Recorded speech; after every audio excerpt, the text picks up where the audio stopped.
Welcome to another episode of Four Guys Talking About AI. We got three guys today. We got John Gerard, Greg Sterling, and myself. Hey guys, how are you? Doing Hey, well. Andy, good to be back. Good to be back. Our buddy Neil is out for today. I was going to remark that my shirt almost matches John's cap, but not quite. Yours is blue and this is purple. So Yes, I know you sent me the color picture to match it, and I guess I got the wrong exact match. yeah, exactly. That's all right. AI So can fix it in post. So we're in post, that's right. Well, all right. So we got a bunch of stuff that we're going to talk about today. I'll just run through what we're going to talk about. There's some interesting things happening in AI and healthcare that John's going to talk about in big and small ways. We're going to talk about tons of stuff coming out of Meta these days. They've got the Movie Gen new application that's like their Sora competitor, Meta AI with voice. They've got their Orion glasses that they just announced this week. They've got their Ray-Ban glasses that were some really interesting, crazy hacking that happened with some Harvard students this week. Then we'll talk about Notebook LM. And then we'll talk a little bit about what's going on with the FTC with this AI tool that the company Writer used to scale review writing and whether that's legit or not. So we'll dig into those ideas. Leading off here, John, let's talk a little bit about AI in healthcare and some real world applications that came across your world. Since we started this, I have been paying a lot of attention to what's happening around me and the people that I know and how I'm using technology. And it's very interesting to me to match up some of these bigger picture articles and themes that we're seeing and that other people are talking about with sort of the actual observed in the streets. You know, how are people using this, including myself? I actually sort of monitor my own usage of these things. Like, what tools do I reach for in what circumstances? And I also have recently been bringing my dad, who's an 80-year-old retired physician, up to speed on AI and sort of getting him to observe and reflect a little bit, which has been fascinating. So as it pertains to healthcare, you know, two notable things this week for me. One of them was my dog managed to get into some pills. And that was an exciting experience. That was just earlier today. And, you know, my first go-to was actually ChatGPT, which is interesting. My wife, you know, so just so everybody knows this wasn't totally insane. Like, we had a divide and conquer and she called the vet. But I was curious to see what are the risks? How much time do we have? What do we need to know about? Like, do we go to the vet or the ER or something else? And you know, that was sort of instinctively the first thing I reached for. Now, I suspect I'm not alone in that, but, you know, here was kind of a real life example of a kind of emergency situation where ChatGPT was the tool of note for me to go to. So that was kind of interesting. Just for grins, did you like see what it was like doing some of those same searches and see what the results would have been? No, but I think I will. My more interesting kind of observation was that was the first place I went. I wouldn't mind at this point kind of doing a compare and contrast. This literally happened like 35 minutes ago. So it's Wow. like, it's fairly fresh. But yeah, I am interested in that. And actually, I was interested too. So many of these other platforms, Google, prior to Gen AI, has been so disclaimer heavy in the way that they respond to these kinds of things. The old Google thing was like, you look up the little elbow pain you have and, well, it might be cancer. You might be dying. Like, that was always the answer. And then it sort of shifted to, you really should consult a healthcare professional. And what I found was this was actually, you know, it said you got to seek help here, but it gave me some very clear data that was actually useful in the heat of the moment. That's incredible. Yeah, it's really interesting. And I would imagine when you go to Google, what will happen is that you'll see stories from, you know, other medical clinics and all kinds of other stuff. You're going to have to wade through, you know, these longer articles to get to really what you're looking for. Or you're going to go to other websites that might be more commercial that have pop-ups and overlays and pre-roll videos and all kinds of other stuff. You're like, just get out of the way. I need my information. That's what's really interesting about this is that your instinct to go to ChatGPT was based on this urgency. You didn't want to have to make a bunch of decisions about the credibility of sources and click back and forth. You just needed information immediately. And I agree with you. That would be my instinct too, sort of uncluttered treatment of the material. I just did a search on Google for, and I didn't know what kind of pills your dog swallowed. So I did a search Beta for blockers, if that query. helps.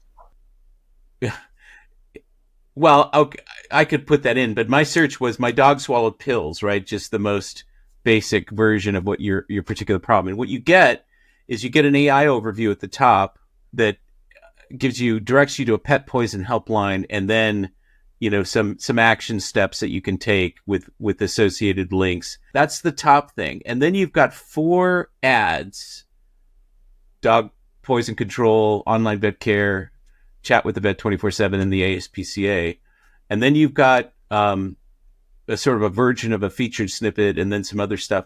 So, the page does give you information that would probably have approximated what you got on ChatGPT, but there's just a mental load there and some discrimination that you have to do that in an emergency situation is not particularly helpful. I mean, I suppose you could have seen that number, called them up, described what was going on, assuming you didn't get put on hold for some period of time. But the way that you thought about ChatGPT is a better resource in that situation when your need was really immediate. Is really interesting. That's really interesting. You ever called those pet phone numbers, by the way? No, but I almost did this morning. So I've had this experience, and I called it one time about my dog who also swallowed something. And they're very helpful. And yes, we can help you. It's $75 for us to help you, but we can help you. Wow. Meaning they won't talk to you unless you pay them $75. They'll get you, as far as you can go. Is your dog okay? They'll assess the situation. If your dog's okay and you have a moment to talk, we can do some diagnosis with you, but it's $75 to do it. Was my experience anyway. I don't know if that's the phone number. Actually paid the $75 and found it to be useful. And it wasn't a terrible experience, but I thought, hey, that's a pretty entrepreneurial opportunity for the right SEO guy.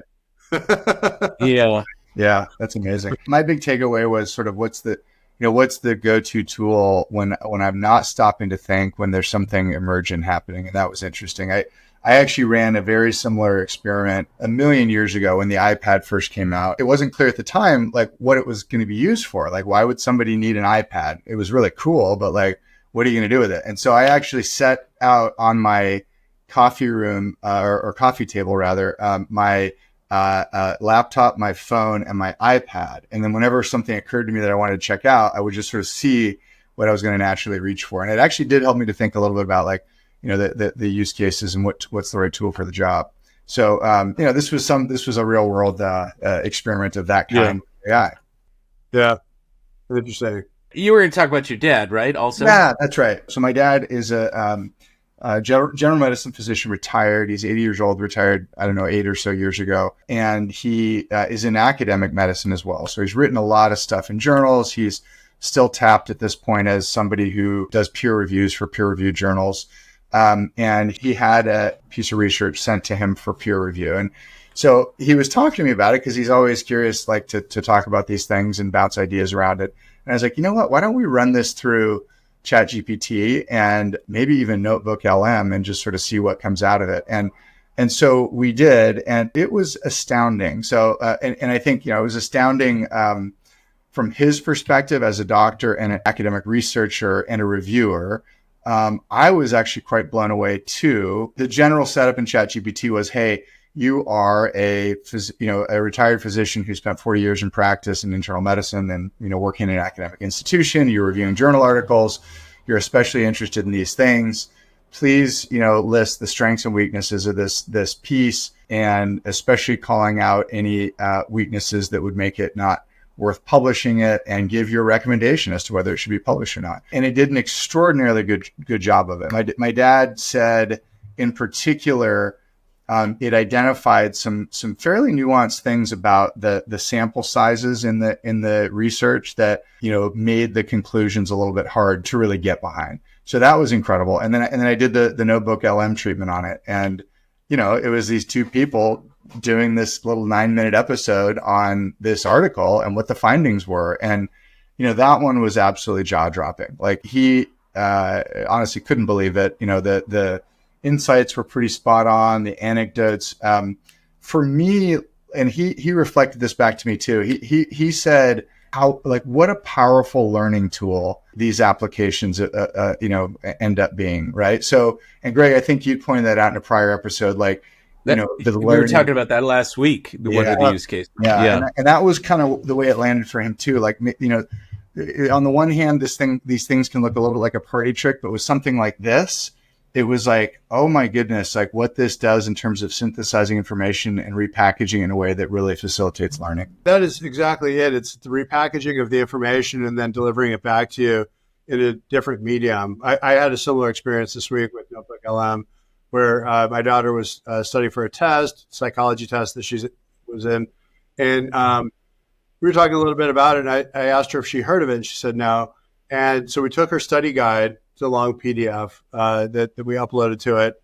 And 5 minutes later, there's a 10-minute podcast episode of these two people talking about her study guide and unpacking it and discussing what was interesting about it.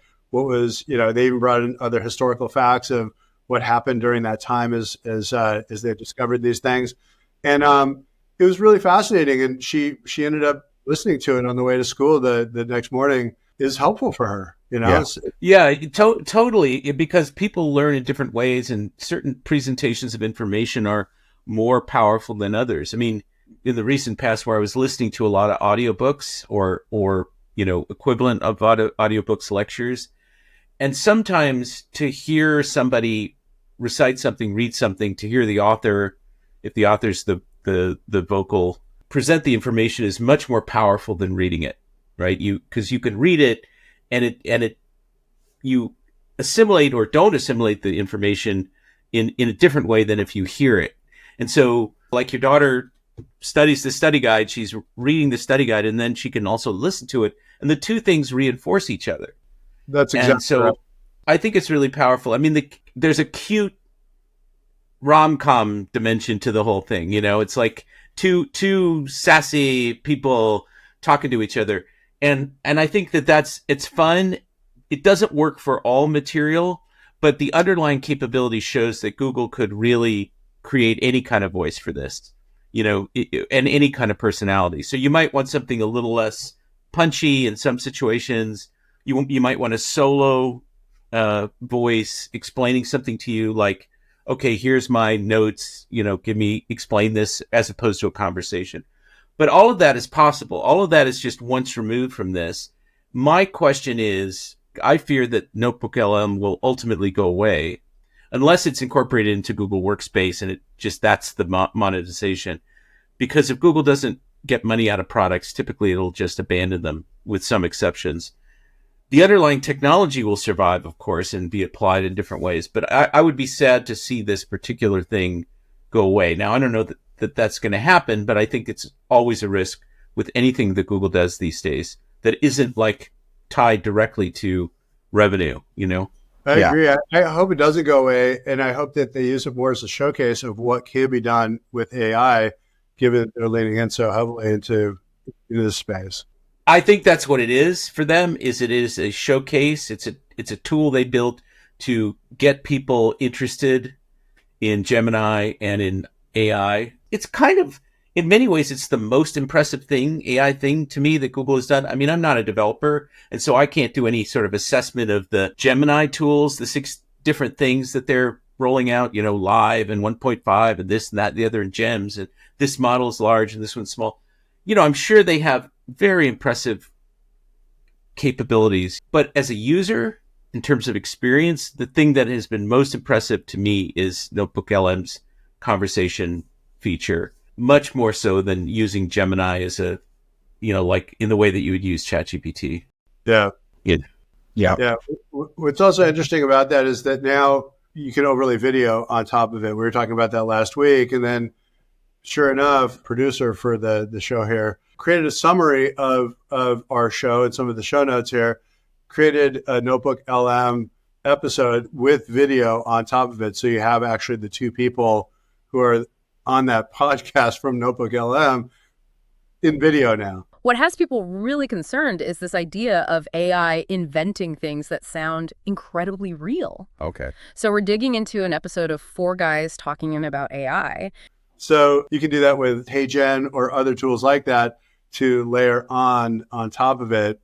I wouldn't be surprised if Google adds that as the next step. I think in Asia, maybe Japan and other Asian countries, there's the whole phenomenon of virtual influencers, right? So people, I'm just not paying attention close enough, but there are these characters. I think there was a newsreader in China or Japan, and these virtual influencers that people know are fake. They know they're fake. They don't try to imitate real people, and they have like hundreds of thousands, if not millions, of followers. And this is a little bit off topic, but it's really interesting to contemplate a future where, these virtual characters, avatars, are going to be competing with real humans for, ad revenue, endorsement deals, and certainly Audible licensing the voices of its actors to then create subsequent audiobooks using, AI purely. It's a really interesting question. And it's like, how much human personality do we need in order to feel persuaded, comforted, to pay attention to something? We talked before about the AI boyfriend, AI girlfriend, people who are realizing that their marriages are worthless because they're forming a stronger bond with these computers than their partner. That was true in the particular case of a woman who found a more empathetic partner in this AI character than her husband, and so she divorced him. Wild. It's pretty. I saw this video this week of this guy who had a camera set up as he was talking with ChatGPT's voice tool, and was playing guitar, playing Eleanor Rigby.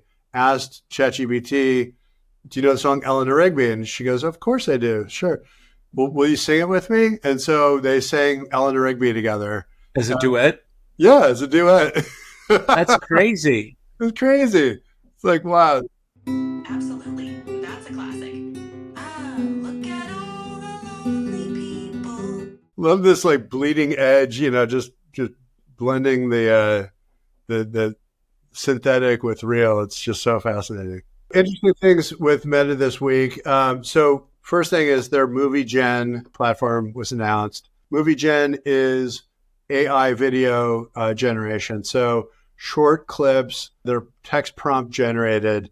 So you can use their platform to create these short videos and really pretty fascinating outcomes of what you can do. So for example, there was a koala on a surfboard in the surf, and the video is super realistic. It's just fascinating. Or there was a hippo swimming in a pond with a camera from under the water. It was really, really, hard video to render, but super realistic and impressive. So that was one thing that came out. This is a competitor to OpenAI's announcement, I guess about 9 months ago now, where they announced that Sora was going to be coming out, which still hasn't been released. But lots of other AI movie gen solutions are, really making advances. So Runway ML, for example, leading the pack there. This new announcement, I'm sure we're going to start to see all kinds of videos coming out in Instagram.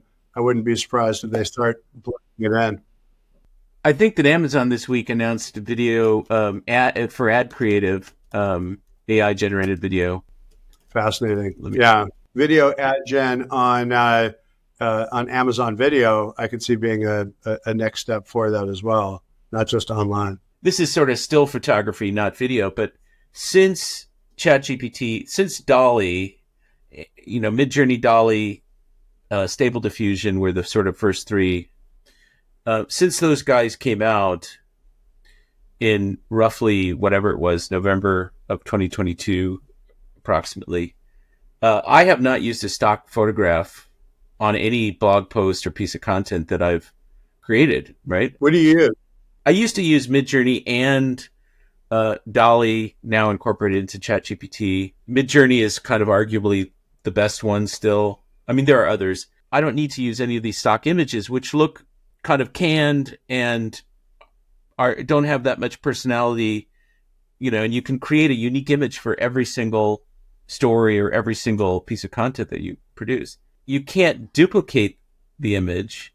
I mean, you can duplicate it if you copy and paste it, but each one of these is like a Buddhist sand painting. I mean, I think we talked about that before. It's like you can now edit them to some degree, but even when you're editing them, remove this text, change this thing, you get a kind of different image. It's not always the same image. Right. So, but my point is that these tools are very powerful and they will replace existing things, you know? Yeah, it raises a question too, just about, what does that do in terms of changing the amount of content, the quality of content, the veracity kind of problem, right? Like, so that, this stuff can just as easily be used for bad as for good. Historically, when the cost to produce something, approaches zero, way more of the stuff gets produced, and it becomes increasingly difficult to, distinguish quality based on the markers that cost money, right? Like one of the way branding has always worked is that doing branding right is expensive, and so it looks and feels a certain way that high quality that gives somebody the confidence that this is a legitimate source. Well, what happens when everybody has the capability to deliver that? It's like the fake Gucci watch in a certain way, right? Yeah, exactly right. Maybe one answer, if we wanted to get optimistic for a second, is that we have a return to quality rather than a flight from it. Like you have to differentiate on true quality, like on the true value and veracity of the content of the writing or whatever. And especially as it comes to art, I suspect that may be happening. There was this crazy piece in the New York Times a few Sundays ago where an author wrote a very, very short story and then had ChatGPT write a very, very short story in his style. And he didn't say which was which out of the gate. So you read these two pieces and it was close in the beginning, but then it was quite clear that the machines have a little ways to go when it comes to that level of like literary quality. So, maybe that's what happens, is that now all of a sudden we have to actually distinguish or differentiate on real quality. And there's also Right. a branding issue, with, especially if you're a large brand. If you're a small company, you care less about this. But if you're a large brand, you need to be able to own all of your assets. And if it's That's AI right. generated, there's an ownership problem with that a lot of these companies are struggling with. There's no copyright, right? I mean, I don't think there's a copyright. That's right. So there's really a hard wall against a lot of this AI generated content, even if it's great, but if images, artwork, video, I would imagine all of that right now is off limits for a lot of large companies, even though it could save them a lot of money. Yeah. Well, I know there are a lot of, some of the big ad agency holding companies have AI tools that they're using quite extensively. And to the creative, I don't know what that actually looks like as we sit here. But I think there are some issues for brands that really have spent millions and millions of dollars cultivating their identity and their image and all of that. But for smaller companies or companies that don't have established brands, it elevates you quickly because it gives your material a level of polish that you couldn't deliver as quickly or deliver as cheaply. You'd have to get a designer involved and so on and so forth, which you don't have to do these days. Let me cut to this next topic about Meta, which I think is so interesting. So Meta has Meta glasses, their partnership with Ray-Ban, and they also have this new set of glasses that is called Orion that they just announced this week. The Orion glasses are these AR kind of blend of, you're in the real world, but there's an AR overlay on the lenses. The Ray-Ban glasses are cameras that are embedded into the glasses. They're widely available now. And this week there was this students at Harvard that rigged this whole setup. They call it eye X-ray, where the cameras are capturing information in real time. You can do a facial recognition on somebody and pull up personal information about that person, so it shows up on your phone. And it's super creepy. It's like a Black Mirror episode kind of a thing where, you're looking at somebody, does the facial recognition, your phone buzzes, and there's a dossier about that person down to, what's their address, if they have a mortgage and how much they're spending on their mortgage, tons of information about these people. And part of the super creepy aspect of it is that you could ostensibly find somebody's address in that data pool, and their potential health risks around that. Somebody could just follow somebody home because they know their address, or just dupe them. And the stalker who sees the person on the bus or on the public, on public transportation, and is able to then quickly discover who they are, where they work, what their home address is, and other personal details very, very quickly and easily. Yeah, this is a really big deal. Ultimately, what's happening here is it's stitching together a bunch of things that have been available in some form for a little bit. This idea of being able to look up anybody's contact information, based on a data point or two is actually kind of old. It's something that's been possible for a while using an email address or even a physical address. Well, it's just standard sort of ad targeting, profiling, and all of that. That stuff is quite well developed over the last decade or so. This idea, though, of connecting, a real-time visual of somebody, matching using facial recognition databases to that identity, and then linking that identity to that larger data graph that contains all this personal information, like stringing that all together is quite troubling. And I think I don't know what the real fix is. I do know that, privacy. Yeah, privacy, but probably in that facial recognition part of the process, probably more than anything else. And that I would say is where there's the most hand wringing from a regulatory standpoint and a privacy advocacy standpoint is, and this has come out of, security cameras and not wanting to have, facial recognition built into the camera on the street corner, that kind of thing. So it'll be interesting to see what happens. Yeah. Or you pull data from Facebook or Instagram. There's already tons of information there. So can you imagine LinkedIn? Yeah, or LinkedIn. Right? And it's like, hey, John, I really enjoyed your post about your run that you did over in Montana, or hey, Greg, great Rolling Stones song that you were listening to earlier. It's like, yeah, super creepy. Well, really I mean, as John is saying, the infrastructure for this has been around for a long time, and I mean, it predates the internet. Obviously, there's all kinds of data capture and databases, and direct mail is an example that precedes the internet of putting together a lot of things and really segmenting audiences, chiefly by zip code, but by other factors as well. And the internet took it to a new level, and there's this whole network of so-called data brokers that are just compiling data, profiling, and then re-syndicating that for money to people. And that includes location data from your phone in many instances, notwithstanding Apple's app tracking transparency and location privacy stuff. It's going to be very hard from a privacy standpoint to reverse any of that. But it's true that regulation is sort of the tool that I think we can use to shut down some of these use cases that are nefarious, giving people limited access to facial recognition, or really strictly regulating it when it can be used, creating penalties for people who abuse it, and so on and so forth. I mean, California is supposed to have, as part of the California Privacy Act, data brokers doing business in the state of California have to register. And then there's going to be a portal where consumers can opt out at once from all of their databases, which the industry really fought tooth and nail against.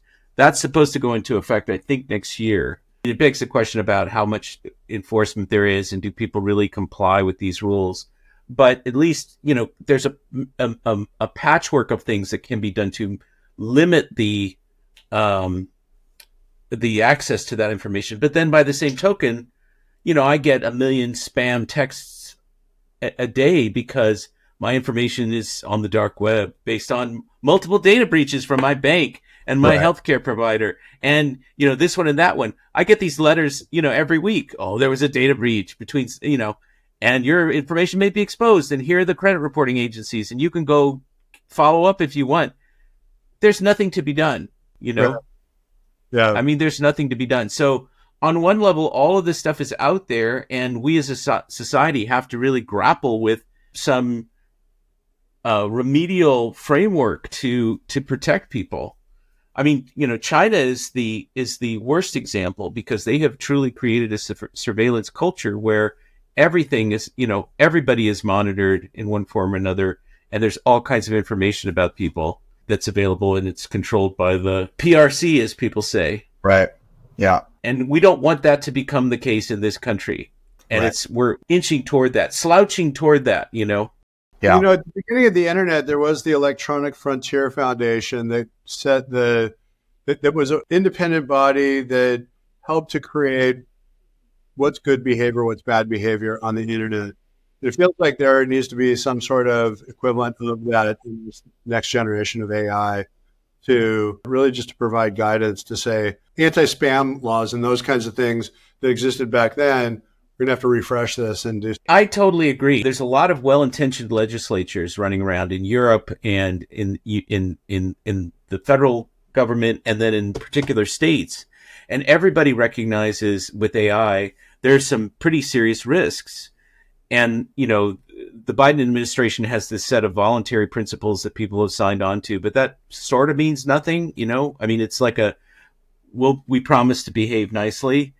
And the problem with industry groups is that they often become advocacy, they become lobbying groups, and they don't necessarily do this kind of mediation thing that we need, where we need an entity that can stand between the commercial companies that are trying to innovate quickly and outcompete each other and make money, and the government and its regulatory agencies at whatever level that are well-intentioned but maybe misguided in their approach because either they're not sophisticated enough about certain things or they're not considering everything. I mean, there's been a flurry of AI regulation coming through California, some of which Governor Gavin Newsom has signed and some of which he has vetoed, famously a bill that was a pretty aggressive AI safety bill that the companies that are based here largely did not want, and he vetoed it. You can see that either he gave a rationale that it was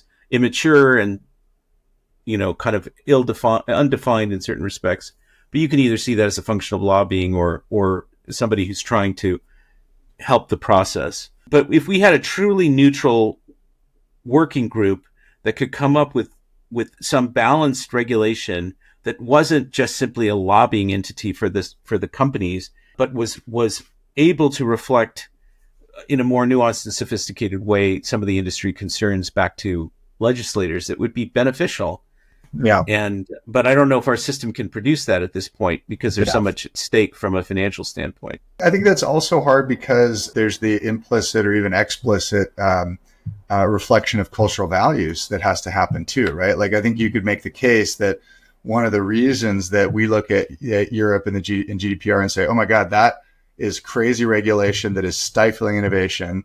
And meanwhile, look at what's happening in China and say that is scary, that there's no privacy there, is, it's a function of kind of cultural values. This actually may end up being a case. China has certain political advantages right now in this set of Black Mirror capabilities that have emerged in the last 10 years, because there's not much stopping them from seeing how applying some of these things actually works on a large scale. Like they don't have those impediments, and there are no restraints for the government. I mean, I think that they look at Black Mirror as more of a documentary than a product roadmap. Yeah, it's a product roadmap. So, which is actually true. I mean, I remember watching one of the episodes about social credit and social capital, Black Mirror episodes, and thinking just how crazy dystopian that was. And then it was like, oh no, they've had that for 5 years.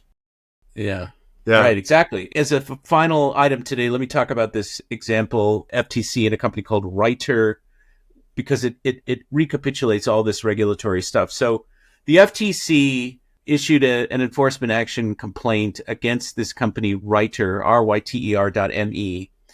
And it was a close decision. There are 5 commissioners, 3 Democrats, 2 Republicans. Biden has appointed the 2 Republicans because he had to, not reflective of his politics. But they're trying to have a balanced membership. Anyway, so it's 3-2. And the decision on whether to go forward with the complaint was similarly 3-2. So the 2 Republican appointees were against the complaint, whereas the Democrats were all in favor of it. It's an AI writing tool like a dozen of these that exist. And there are different use cases that they specify in their collateral, one of which is no longer operative, one of which was the ability to generate testimonials and reviews. And they had a UI that allowed you to create lots of reviews very quickly using this tool. So you could scale up your review writing. And this was not originally positioned as a tool for B2B companies like Crate and Barrel to respond to reviews, which is how a lot of the reputation management vendors use AI these days. So this was for consumers and others who might have malicious intent to write reviews. And the FTC came along and said, the risk that this is going to generate a lot of review fraud and do malicious bad things is so high that we need you to shut this piece of your business down. And so they gave examples in the complaint of things that they felt were reflective of the abuse of this tool. The Republican appointee said these are more hypothetical than actual, and there wasn't a demonstration of actual harm. And so the FTC is punishing a hypothetical use case. I likened it to Minority Report, pre-crime. The thing has the capacity to do things which are prohibited. And so we're going to shut it down before we see widespread evidence of that. So the quote that I pulled from the complaint was, since 2021, 24 subscribers have generated over 10,000 reviews each. 114 subscribers have generated over 1,000 reviews each, and 630 subscribers have generated 100 reviews each. They say this will cause or is likely to cause substantial consumer harm, being fake reviews or deceptive reviews.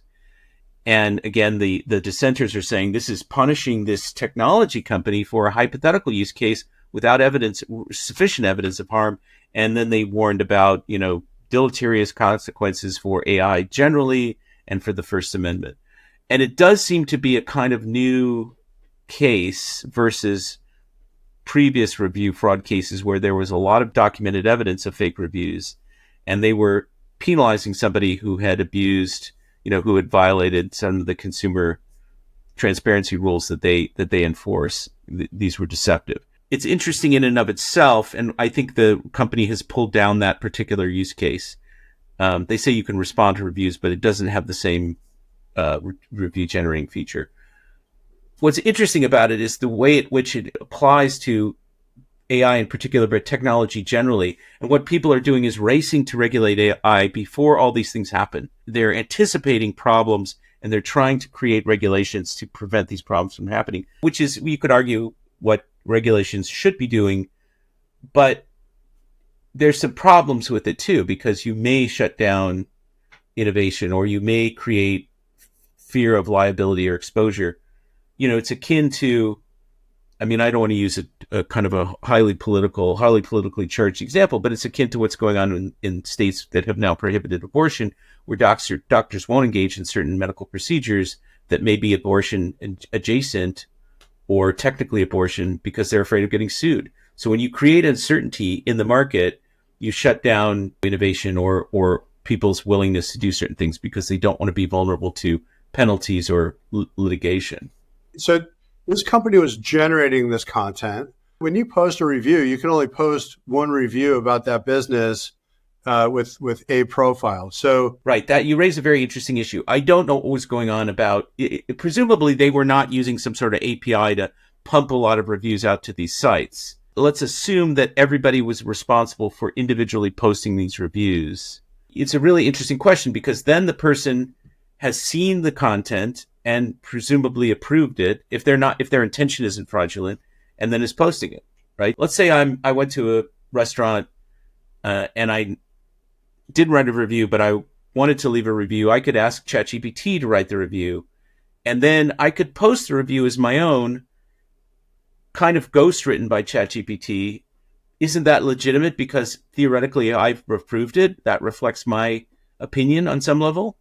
Yeah, I guess what I'm wondering is you can go to ChatGPT and you can say, write me 500 reviews. You can do the same thing. That's the whole point. You can do the same thing with ChatGPT. I don't get this one, because you can do that with any of these tools. Right, exactly. And that's what's sort of problematic about it, is that this quickly moves from, hey, we're addressing this sort of very specific review fraud scenario, to going after AI generally, the tool is arguably neutral, but can be used for harm. You know, people would say this is what gun enthusiasts would say. Well, the gun is not inherently dangerous. It's really the person. You know, guns don't kill people. People kill people is the bumper sticker or whatever. But it raises the question about intrinsic or inherent harm in the product. You know, that's a product liability issue. Yeah. I can see that if you're creating profiles and then you're creating 1,000 profiles and the content around that, and then you're posting 1,000 individuals. Well, then you're truly committing fraud. That's fraud. That I could see would be problematic. But if you're generating the reviews themselves, I don't see how it's different than ChatGPT. If you're trying to regulate a digital good or a tool like this, like, you know, good luck. I mean, what's to stop the same thing from being spun up in Nigeria or in, you know, right, where there's no jurisdiction. Where there's no jurisdiction. Like, it's just right. So it's kind of like whack-a-mole. Yeah, it really is. And that's not really without precedent either. I mean, back in I don't know for sure. Isn't this one of the reasons that Kim.com ended up in New Zealand or wherever, is because he didn't want the jurisdiction and that didn't work out so well for him. But I think, you know, back in the file sharing days, like, this was a thing. It's like, where are we going to put this thing? Or even Sam Bankman-Fried, like with the crypto stuff, let's do this in Bahamas so that we can dodge some of the regulatory things in the US. Like, you know, that's the easy, obvious thing that happens, you know, as regulations come in here or are attempted to be asserted here. Well, this happens all the time with tax issues, right? Tax laws, where companies will go incorporate. I mean, look at Apple. They have so much money in Ireland and other countries to be able to distribute their tax load. Except they got spanked in a big way in Ireland. They had a $13 billion judgment against them for tax avoidance or whatever technically it was in Ireland, in the EU. So, yes, you're right. You're of course right, Andy, but it didn't work out so well for them in this particular case. They probably still saved at like $500 billion or something on it. I was just about to say, maybe $13 billion with that rate is right. There was that effort to create a sort of a minimum tax burden that Janet Yellen was involved with. It was an international effort between Europe and the US, and I don't know who else was involved. I don't know whatever became of that. Yeah. Because, I mean, the Europeans in particular were complaining about companies doing business in their country, Google, Meta, Amazon, and not paying sufficient their, quote, fair share of taxes. Yeah. Right. You know, I'm incorporated in Ireland. My European division is in Ireland, but I'm doing all this business in your country, but I'm only paying taxes in Ireland where I realize the income. Yeah. Yeah, I mean, ultimately with this stuff, I think so much of the attempts on the regulation side with generative AI, they're going to have to get solved in other ways, because you know, if for no other reason, this jurisdictional issue, you know, you can't really shut it down just by telling this company they can't do this anymore. Like, in fact, if anything, that emboldens other people in other jurisdictions to go and do more of it. So, you know, it's gonna have to come from somewhere else. The tool has capabilities, and you know, it's like when these tools came out, everybody was trying to break through the safety guardrails, you know, and some of them successfully did. And the tool can do a lot of stuff, and the creator of the tool or the owner of the tool needs to somehow keep that within certain limits. And that's what this case, the FTC is trying to do, is like shutting down this particular interface and messaging around it and capability, but it doesn't prevent people from doing it on Gemini or ChatGPT or some other thing. And it will happen. There's too many incentives to defraud people around reviews to do review fraud. Feels like pouring a thimbleful of water on a house fire to me, but we'll see. Yeah, exactly. So I don't want to extend the conversation more than. Well, on that note, let's wrap it up here. Great conversation, guys. Thank you all for listening, and we'll be back next week with more exciting things going on in AI. Awesome. Thanks, y'all.